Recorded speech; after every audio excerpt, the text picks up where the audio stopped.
Salam sejahtera Malaysia, denyut nadi suara rakyat bergema di channel ini.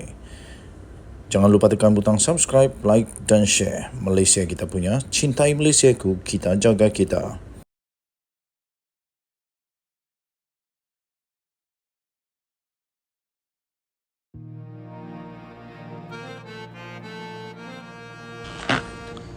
Salam sejahtera Malaysia, denyut nadi suara rakyat bergema di channel ini. Mahathir dan Muhyiddin bersekongkol hanya untuk jaga harta mereka, kata Anwar Ibrahim. Daripada sabudin.com.net 6 Julai 2023. Mahathir dan Muhyiddin bersekongkol hanya untuk jaga harta mereka, kata Anwar. Perdana Menteri Datuk Seri Anwar Ibrahim mendakwa kerjasama antara Mahathir Muhyiddin Yassin dan Dr. Mahathir Mohamad sudah dijangkakan untuk menjaga kepentingan masing-masing termasuk harta mereka. Perdana Menteri berkata ia berbeza dengan kerajaan perpaduan pimpinannya yang berusaha dan bertanggungjawab untuk menyelamatkan rakyat, negara dan rakyat. Katanya ini bukan perkara baru. Kita tahu kelompok itu tetap akan bersekongkol untuk mempertahankan cara dan harta mereka. Kita bertanggungjawab untuk selamatkan negara dan rakyat, katanya kepada media selepas merasmikan persidangan kesejahteraan sosial antarabangsa. Beliau mengulas pertemuan dua bekas Perdana Menteri itu 2 hari lalu. 3 tahun selepas, kedua-duanya bersengketa angkara langkah Sheraton yang menjatuhkan Mahathir dari kedudukannya. Mahathir dan Muhyiddin bersetuju untuk saling mengukuhkan perpaduan orang Melayu serta meningkatkan sokongan kepada Perikatan Nasional pada PRN 12 Ogos depan. Sementara itu, Anwar berkata beliau menyambut baik komitmen Presiden MCA Wee Ka Siong dan Presiden MIC S.A. Vigneswaran untuk kekal setia mempertahankan kerajaan perpaduan walaupun parti mereka tidak bertanding pada PRN. Kedua-duanya ada menghubungi saya dan menyatakan peringkat ini mereka tak akan menyertai PRN dan beri sokongan. Saya fikir ini dalam ruang kuasa Barisan Nasional. Tetapi saya ucap terima kasih di atas kesetiaan mereka membantu dan masih mempertahankan kerajaan perpaduan, katanya. Semalam MCA dan MIC mengumumkan tidak akan bertanding pada PRN di Selangor, Negeri Sembilan, Pulau Penang, Kedah, Terengganu dan Kelantan untuk memfokuskan kepada proses pengukuhan parti. Sumber daripada freemalaysiatoday.com diterbitkan semula di sabudin.com.net. Malaysia kita punya, cintai Malaysiaku, kita jaga kita. Jangan lupa untuk tekan butang subscribe, like dan share. Kita jumpa lagi. Bye-bye. Salam sejahtera Malaysia, denyut nadi suara rakyat bergema di channel ini. Jangan lupa tekan butang subscribe, like dan share. Malaysia kita punya, cintai Malaysiaku, kita jaga kita.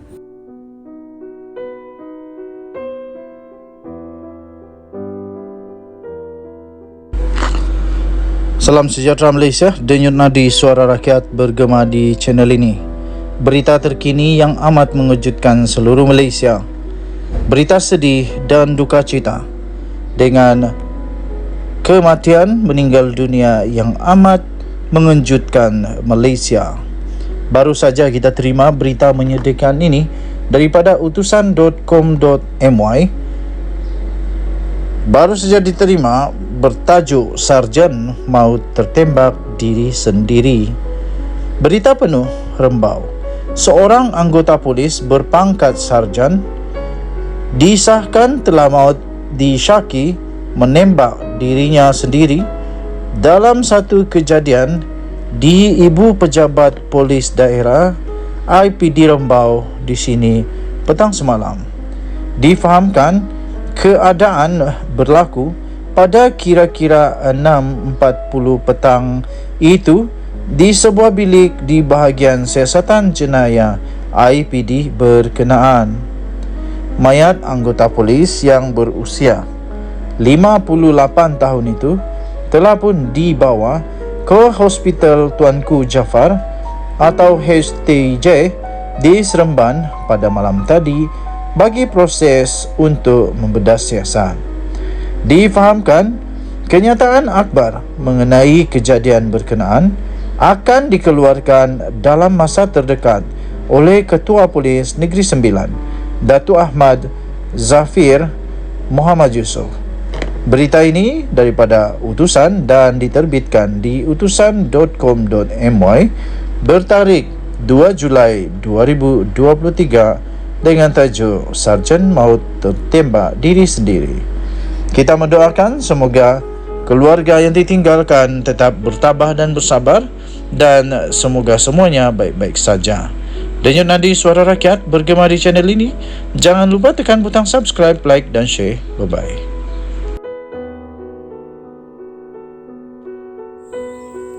Salam sejahtera Malaysia, denyut nadi Suara Rakyat bergema di channel ini. PDRM membuat keputusan dan mengumumkan satu perkara yang amat mengejutkan PAS di kala persiapan akhir untuk pilihan daerah negeri. Polis di Raja Malaysia mengesahkan akan merakam keterangan daripada adun Kubu Gajah. Polis akan merakam keterangan Khalil Yahya berhubung poster palsu yang telah dikongsikan beliau di dalam Facebook miliknya. Polis akan merakam keterangan Khalil Yahya berhubung poster palsu mengenai pelantikan ahli Parlimen Seputi iaitu Teresa Kok sebagai pengerusi Felda.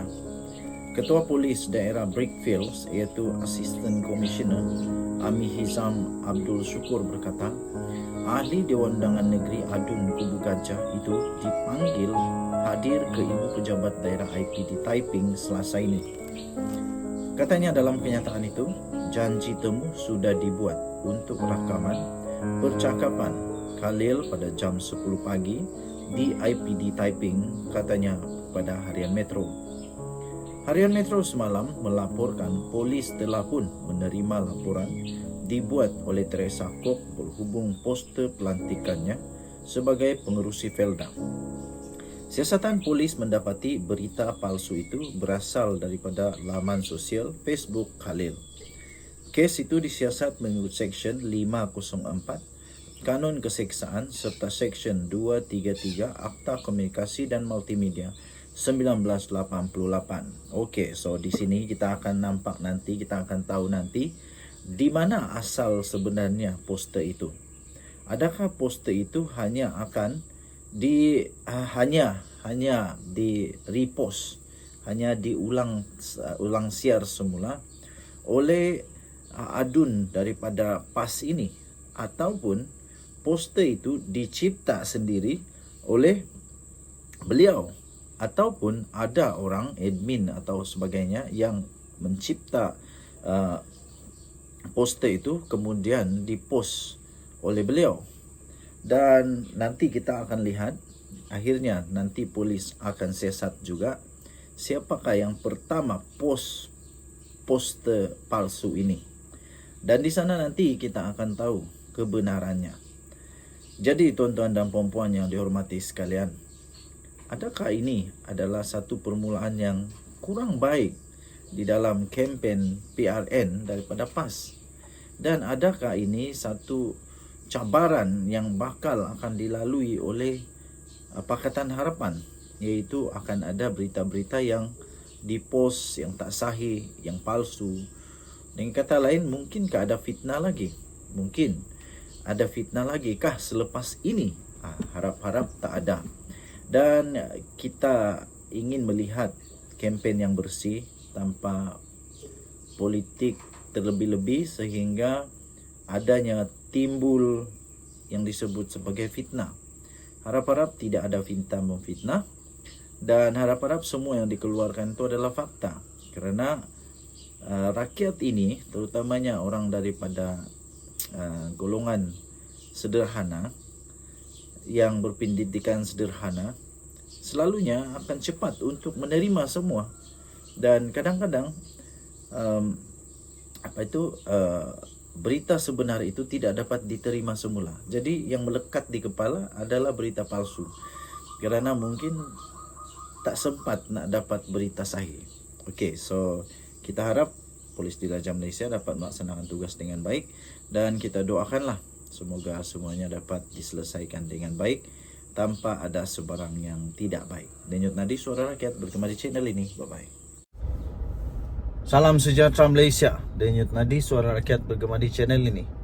Perkara yang paling dahsyat pernah saya baca adalah perkara ini, saya fikir. Bayangkan 44 juta ringgit tunai. Berapa banyak tu? Cuba kamu komen, mana tahu ada yang kerja bank kah, kerja memang accountant kah, kerja memang dealing with money, cash money. 44 juta cash ni berapa banyak? Mana tahu kamu ada pengalaman, cuba komen. Berapa banyak 44 juta ini? Berapa bag? Cukupkah satu kereta? Tapi memang betul, pelik tapi benar. Tapi ini sudah terjadi. 44 juta ringgit Malaysia cash ditemui di pejabat, di rumah bekas seorang pengarah Jabatan Air Negeri Sabah. Aduh, patutlah di kampung kami tiada air. Patutlah banyak kampung tak ada air. Rupanya ramai orang pencuri. Aduh, pencuri. Tapi kita tak tahulah. Kita belum tahu lagi dia ni pencuri ke tidak. Tapi yang jumpa ni 44 juta ringgit ditemui di pejabat dan rumah. Kenapa ada 44 juta ringgit di pejabat dan di rumah? Kenapa tidak kasih masuk dalam bank? Apa yang takut? Mahkamah Seksyen di Kota Kinabalu diberitahu bahawa wang tunai melebihi 44 juta ringgit. Punya banyak. Gila, nak buat apa dengan 44 juta ringgit tunai ni? Ditemui di pejabat dan di rumah. Di pejabat pun ada, di rumah pun ada bekas pengarah Jabatan Air Sabah JANS, iaitu Awang Muhammad Talib. Perkara itu dimaklumkan oleh Ketua Pasukan Serbuan nombor 8 Hishamuddin Muhammad Esa, 49 tahun, semasa pemeriksaan oleh Timbalan Pendakwa Raya DPP Mahadi Abdul Jumaat. Hishamuddin memberikan keterangan itu sebagai saksi pendakwaan ke-40 di hadapan Hakim Abu Bakar Manat dalam perbicaraan untuk skandal rasuah terbesar di Sabah itu. Beliau berkata lebih 23 juta tunai ditemui semasa di serbuan di pejabat Awang Tahir, AG Tahir, pada 4 Oktober 2016 di Wisma Muiz. Bayangkan di pejabat ada 23 juta ringgit. Aduh, banyaknya. Yang hairan di pejabat tu, staf dia tidak tahu kah? Macam mana duit 23 juta itu ada di pejabat? Waktu orang bagi duit itu orang tidak nampak kah? Ini lagi syok. RM62.500 ditemui dalam beg bertanda Tahir di meja Awang Tahir. 62,000 di meja. Wang tunai selebihnya ditemui di 3 lokasi lain di dalam bilik pantry. Di pantry, di sofa dengan 3 tempat duduk, kabinet TV serta kabinet kayu.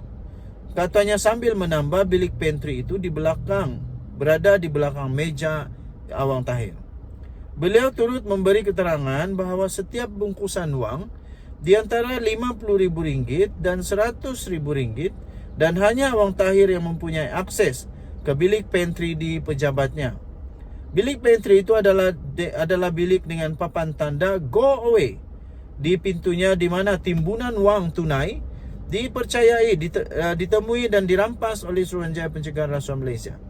Hishamuddin turut memberitahu pada hari yang sama lebih kurang ataupun lebih daripada 21 juta ringgit ditemui ketika pasukannya menyerbu rumah Awang Tahir di Sembulan.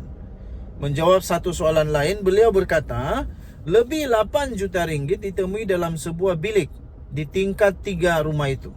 Beliau turut berkata 86 jam tangan berjenama dan mewah serta 921 barang kemas turut ditemui di rumah berkenaan. Saksi itu selanjutnya memberi keterangan bahawa pasukannya kemudian menemui wang tunai 9 juta ringgit dan 4 juta ringgit Malaysia masing-masing di dalam kereta Mazda dan Mercedes-Benz. Kira-kira 9 juta ringgit ditemui dalam sebuah kereta Mazda. Wang itu dimasukkan ke dalam beberapa beg yang disimpan di dalam bonet kereta. Ketika itu kereta diparkir tidak jauh dari pagar rumah yang diletakkan di luar pagar rumah. Sebanyak 4 juta ringgit lagi ditemui di dalam sebuah Mercedes-Benz. Wang itu dimasukkan ke dalam beg dan dimasukkan ke dalam bonet kereta, katanya. Dahsyat tak dahsyat? Sila komen. Denyut nadi suara rakyat bergema di channel ini. Bye-bye. Salam sejahtera Malaysia. Denyut nadi suara rakyat bergema di channel ini. Nampaknya Wan Saiful Wan Jan, bekas bos, bekas Setiausaha Agung, untuk bersatu dalam keadaan yang bahaya sekarang ini.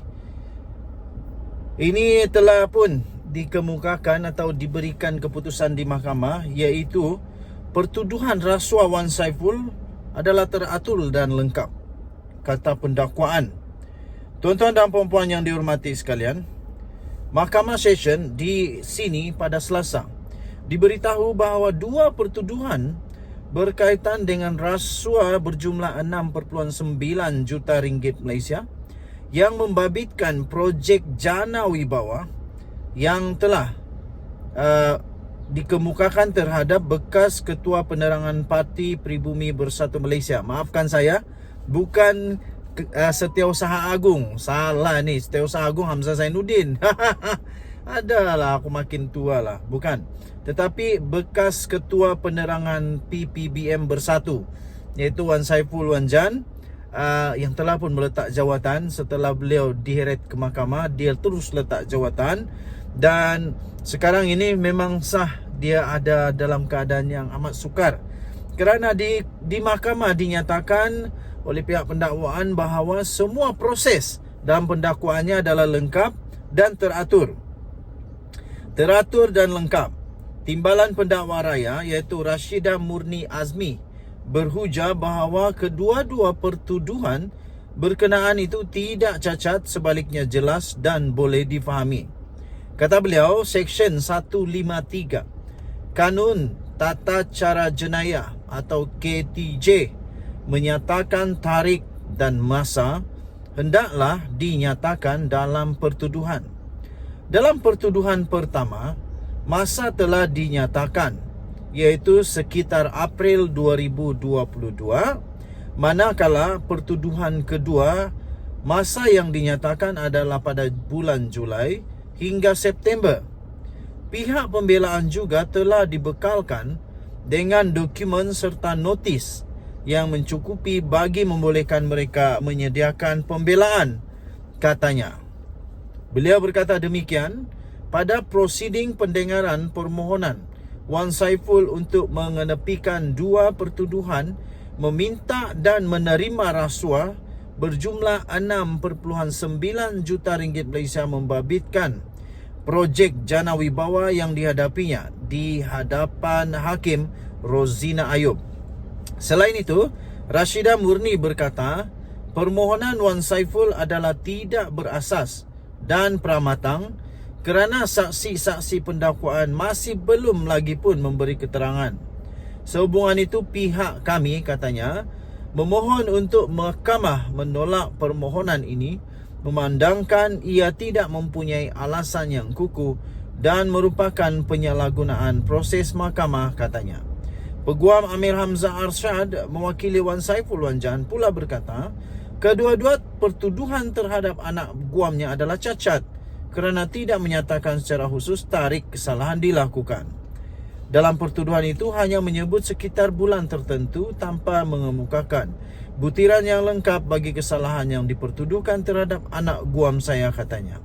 Dalam pada itu Amir Hamzah berkata pertuduhan itu juga tidak berasas berdasarkan Seksyen 173G(G) KTJ yang menyebabkan pihak pembelaan dinafikan untuk mengemukakan pembelaan dan alibi.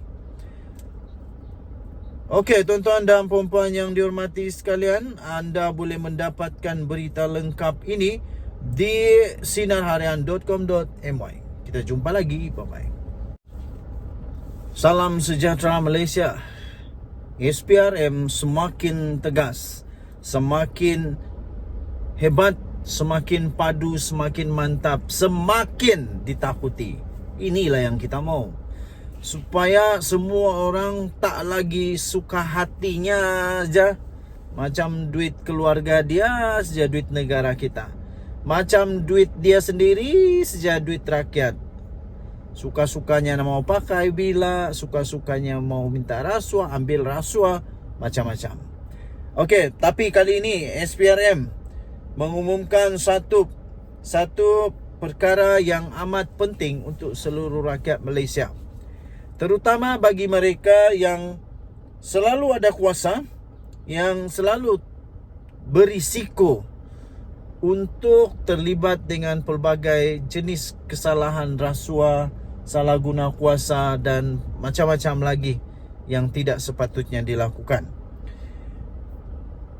Dan saya percaya SPRM semakin ke hadapan sekarang ini, ditambah pula untuk menjunjung titah Seri Paduka Baginda Yang di-Pertuan Agong. Baginda bertitah supaya rasuah dihapuskan di Malaysia. Dan juga menyokong kepimpinan Perdana Menteri Datuk Seri Anwar Ibrahim yang sungguh-sungguh mau hapuskan, mau menghentikan, mau menghapuskan, mau memupuskan rasuah di Malaysia ini. SPRM mengumumkan sahkan menyiasat penjualan tanah. Ini diterbitkan di utusan.com.my. SPRM telah pun mengesahkan isu penjualan tanah kepada Persatuan Isteri Menteri Besar dengan harga murah sedang disiasat. Ini kalau saya tak silap berlaku di negeri yang ditadbir oleh PAS, di Terengganu rasanya. Tapi mari kita lihat bersama-sama di mana kejadian ini berlaku. Suruhanjaya Pencegahan Rasuah Malaysia mengesahkan sedang giat menjalankan siasatan berhubung dakwaan penjualan tanah bernilai 29.3 juta ringgit Malaysia kepada sebuah persatuan yang dimiliki isteri kepada seorang menteri besar dengan harga yang murah. Satu sumber mendedahkan kepada utusan Malaysia, beberapa saksi telah pun dipanggil sejak beberapa minggu lalu bagi membantu siasatan itu. Kata sumber, mereka yang dipanggil membabitkan pegawai-pegawai kerajaan di negeri berkenaan. Okey, tidak dinyatakan di sini di negeri mana sebenarnya berlaku ini. Okey, kita boleh cari siasat dulu di Google. Jual tanah kepada Persatuan Isteri Menteri Besar. Cuba kita type begitu, apa yang keluar? Ada di Harapan Daily, di mana diterbitkan di Harapan Daily. Di Malaysia kini pun ada. Okey, kita baca dulu di harapandaily.com. Harapandaily.com, dia kata begini. Tanah 29.3 juta. Okey, jadi kita kembali kepada berita dari utusan tadi itu. Adakah dia sama 29.3 juta juga? Okey, jadi saya fikir ini berkaitlah. Tanah saya baca semula, berhubung dakwaan penjualan tanah bernilai 29.3 juta kepada sebuah persatuan dimiliki isteri kepada seorang menteri besar dengan harga murah. Itu di utusan.com.my. Jadi kalau kita pergi balik di harapandaily.com itu bertarikh 5 Jun, jumlahnya sama 29.3 juta. Tetapi ini lebih detail. 5 Jun 2023 diterbitkan. Tajuknya tanah 29.3 juta dijual hanya dengan RM500,000 sahaja kepada Persatuan Isteri yang Berhormat PAS Terengganu. Seluas 11.299 meter persegi, berdekatan bangunan Badan Perhubungan PAS Negeri Terengganu yang bernilai 29.3 juta dikatakan telah dijual kepada Persatuan Isteri Wakil Rakyat dan Bekas Wakil Rakyat Terengganu, Khairunisa, dengan hanya RM500,000. Lapor portal The Corporate Secret, keputusan membabitkan tanah strategik di Kuala Terengganu itu dibuat oleh Menteri Besar Datuk Seri Dr. Ahmad Samsuri Mokhtar dan ahli-ahli Majlis Mesyuarat Kerajaan Negeri. Walau bagaimanapun, pihak pendaftar tanah Kuala Terengganu dan Majlis Bandaraya Kuala Terengganu MBKT tidak bersetuju tanah itu diserahkan kepada Khairunisa.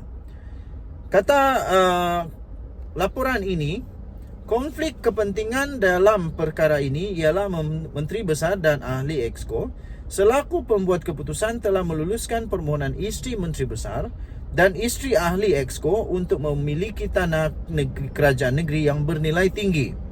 Atas konflik kepentingan kerajaan negeri pimpinan Menteri Besar dan Persatuan Pimpinan Isteri Menteri Besar, bayaran premium yang sepatutnya dikenakan ialah sebanyak 5.87 juta dikurangkan kepada RM500,000 sahaja dipetik oleh portal itu. Kemudian ada juga diselitkan satu borang di sini. Borang PTK.TR 731520180046-17 Kanun Tanah Negara Borang 5A Seksyen 81 dan 82. Notis bahawa hasil tanah harus dibayar.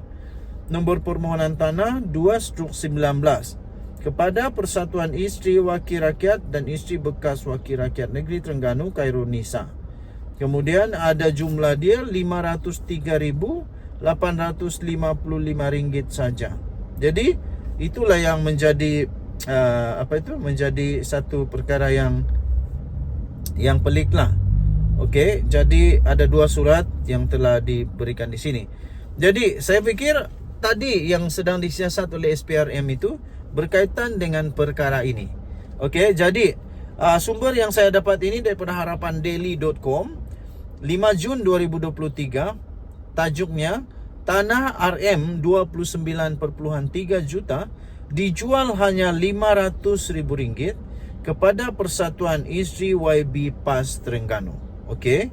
Dan tadi sebelum itu saya bacakan itu adalah daripada utusan.com.my 24 Jun 2023 tarikhnya dengan tajuk SPRM sahkan siasat penjualan tanah. Kita jumpa lagi. Bye-bye.